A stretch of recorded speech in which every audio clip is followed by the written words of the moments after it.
Cek satu. Oke teman-teman, selamat datang di video saya. Pada kesempatan kali ini saya akan uh, mempraktekkan gimana caranya teman-teman bisa membuat sebuah website gitu.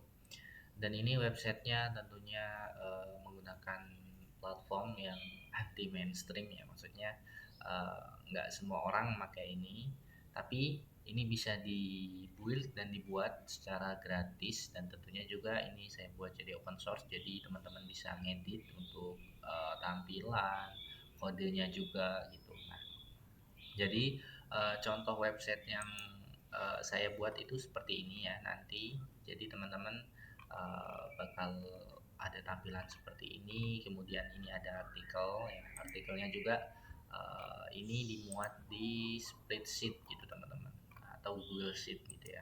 Nah, ini contoh artikelnya ya.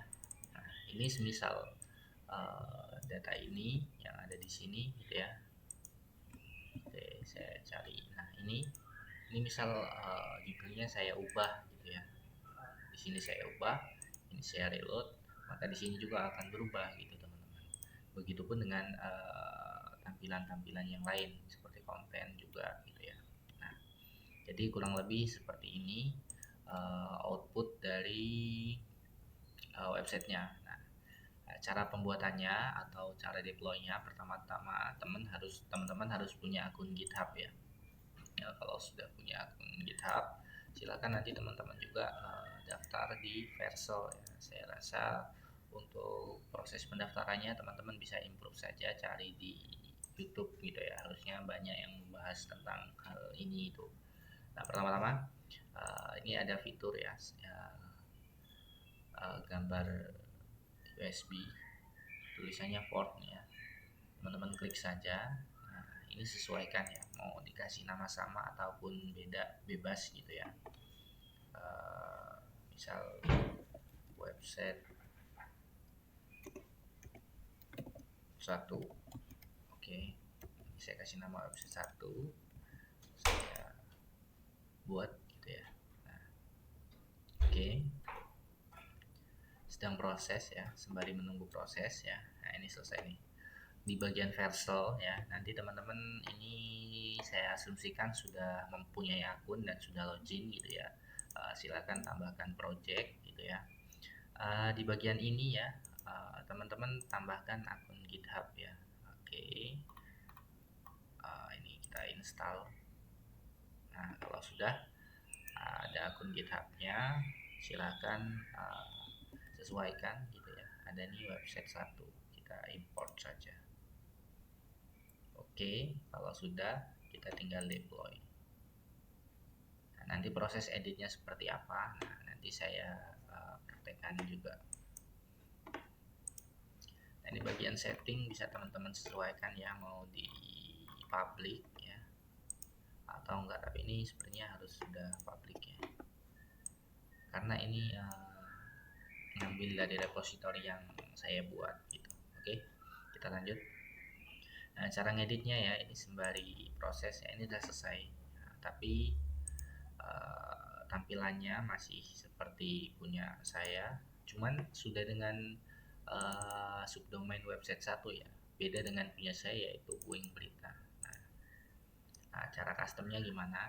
Oke, pertama-tama teman-teman silakan buat spreadsheet baru ya, dimana nanti spreadsheetnya ini yang akan teman-teman gunakan untuk database artikel teman-teman ya. Teman-teman harus pastikan ya untuk apa ya, atribut-atributnya itu sesuai di sini. Oke, ini saya kasih sama dulu ya. Dan pastikan udah ada satu artikel yang terisi. Kalau nggak terisi artikel, dia akan terjadi error pada websitenya. Oke, nah ini kita masuk ke custom ya, custom tampilan di bagian sini. Langsung saja dari GitHub-nya ya, ada di Codespace ya, teman-teman create aja ya.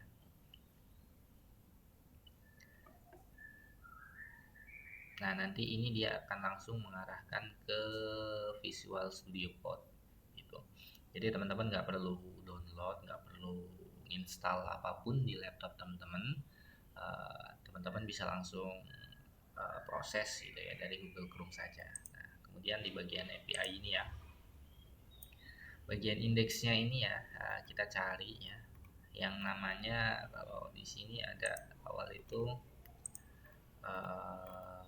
nih config artikel ya, seed ID dan GID. Nah, kita ubah, kita cari, kalau enggak ini kita copy saja config artikelnya, kita paste.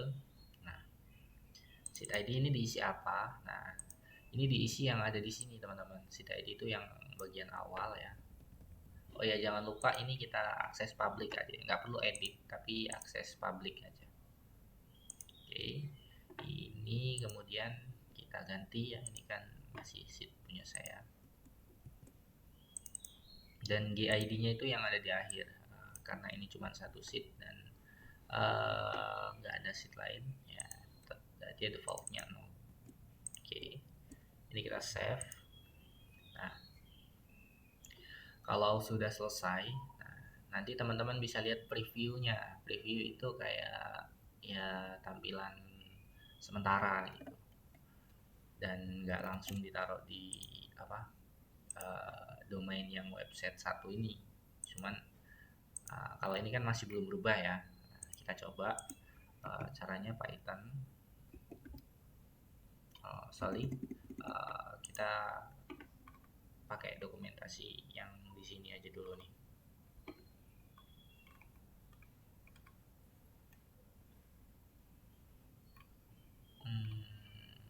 Oke nih, pip install miner requirements.txt. Nah, ini kita paste.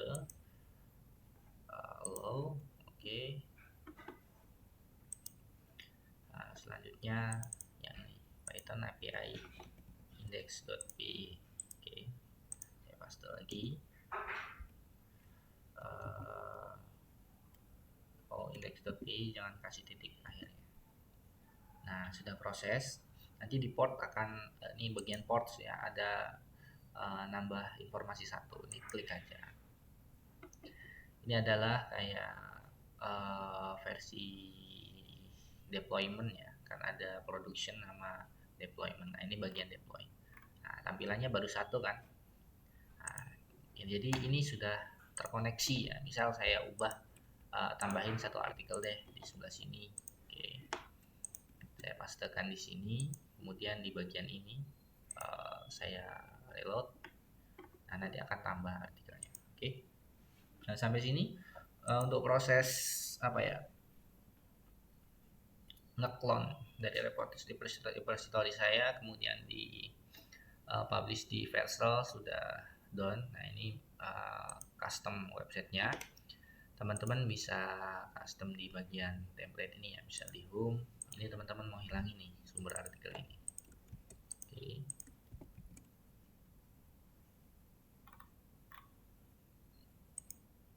Sampai ke si section. Oke, satu section ini mau saya hilangin, saya komentari, saya save, boleh dikomentari atau mau teman-teman hapus juga boleh. Nah, jadi sudah hilang.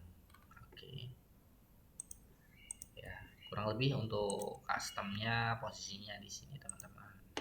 Oke, judulnya mau diubah ya teman-teman silahkan diganti nanti di bagian base ini ya, titelnya ini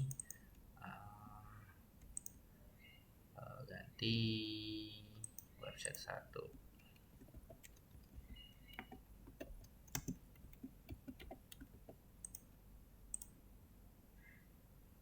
Oke, sudah berubah ya website 1. Oke teman-teman, mungkin untuk yang tampilan kategori ini juga nanti teman-teman silahkan sesuaikan aja di bagian base ini. Ini nggak jauh-jauh dari kode HTML dan CSS. Oke, kalau misal sudah ya, ini kan masih di lokal. Kalau kita lihat di website 1 ini masih belum menyesuaikan dengan yang di sini. Nah, oh ya, jangan lupa satu lagi ya, semisal ini masih kosong ya, nanti bagian websitenya dia akan terjadi error ya teman-teman. Oke, nah, jadi pastikan sudah ada artikel meskipun cuma satu gitu ya. Oke, selanjutnya Kita lanjutkan ke proses deployment ya. Kita ctrl-c, kita pastikan git add ya, git commit ya, git commit min m upload data. Kemudian kita git push minfo origin main. Jadi nanti dia akan memproses ke repository teman-teman. Nah, ini ada proses pending ya Mas Yan. Bisa kita lihat di bagian deployment. Dia sudah harusnya sudah selesai. Kita coba kunjungi. Oke, artikelnya sudah update dengan spreadsheet punya teman-teman. Jadi sudah terhubung nih antara spreadsheet yang teman-teman buat dan juga website yang barusan teman-teman clone dari repository saya. Ini kalau ini di cancel tadi, ini bagian preview ininya kosong lagi error ya. Oke. Nah teman-teman, mungkin demikian saja tutorial yang dapat saya buat. Semoga ini bermanfaat buat teman-teman ya. Dan juga doakan saja semoga saya masih bisa tetap aktif untuk berkontribusi buat teman-teman, berbagi source code dan juga beberapa kalau disebut itu beberapa tips dan trik gitulah. Pokoknya intinya tetap doakan saya selalu sehat dan juga semoga teman-teman yang ada juga yang menonton itu selalu diberikan kesehatan. Oke, sampai bertemu lagi di video berikutnya teman-teman.